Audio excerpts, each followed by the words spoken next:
Hello friends, welcome back to our channel. இன்றைக்கி வந்து தக்காளி சாதம் தாங்க பார்க்க போகிறோம். இது குழந்தைகளுக்காக செய்கிறது. காரம் கம்மியாக தாங்க இருக்கும். வாங்க எப்படி செய்கிறதுன்னு பார்த்துருவோம்.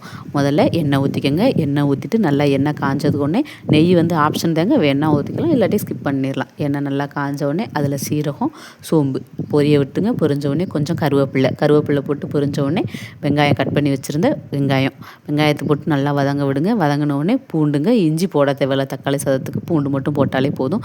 பூண்டை போட்டு நல்லா வதக்கினோடனே அதுக்கப்புறம் தக்காளி வந்து தம்பி வந்து சாப்பிடையில வந்து எடுத்து கீழே போடுவாங்க, மாட்டிக்கும்னு சொல்லிட்டு தக்காளியை அடித்து ஊற்றி தக்காளி நல்லா வதங்கினதுக்கப்புறம் அதில் பச்சை மிளகா சேர்த்துருக்கேங்க, சொல்ல மறந்துட்டேன்.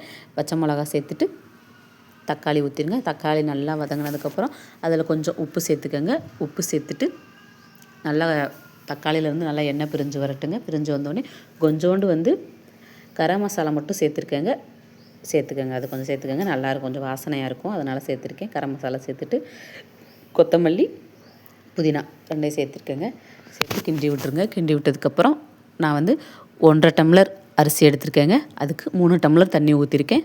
தண்ணி ஊற்றி நல்லா இந்த ஸ்டேஜில் வந்து உங்களுக்கு உப்பு கரெக்டாக இருக்கான்னு பார்த்துக்கோங்க. இல்லைன்னா இன்னும் கொஞ்சம் உப்பு போட்டு கொதிக்க விடுங்க. கொதித்ததுக்கப்புறம் நான் 1.5 டம்ளர் அரிசி எடுத்திருக்கேன். அதுக்கு 3 டம்ளர் தண்ணி ஊற்றி கொதிக்க விட்டுருக்கேங்க. அரிசி போட்டு அதில் கொஞ்சம் பெருங்காயத்தூள் போட்டு மிக்ஸ் பண்ணி வச்சுட்டு குக்கரை விசில் போட்டு விடுங்க.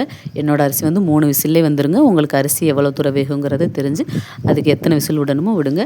3 விசில் விட்டு இறக்கணும்னா நல்ல ஒரு சுவையான தக்காளி சாதம் ரெடி. இந்த வீடியோ உங்களுக்கு பிடிச்சிருந்தா மறக்காமல் சேனலை சப்ஸ்கிரைப் பண்ணுங்கள். பாய்.